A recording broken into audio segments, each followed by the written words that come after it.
тойдун кадырлуу коноктору, алыстан жакындан келген туугандар, амансыздарбы?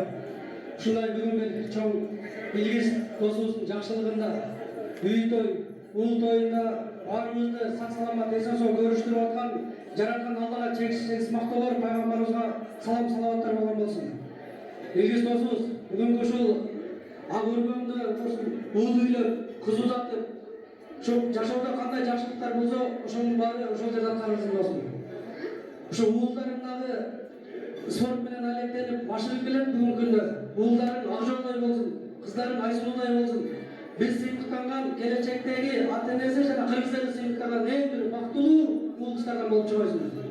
Сиздер да ушул ак өргөн күчтөрдө уул үйлөп, кыз узатып, эч качан арыбай, карыбай, небере жыттап, чебере жыттап, баягы жашоонун эң бир бактылуу күндөрүн, ширин күндөрүн өтүшкөрдү жараткан насип кылсын.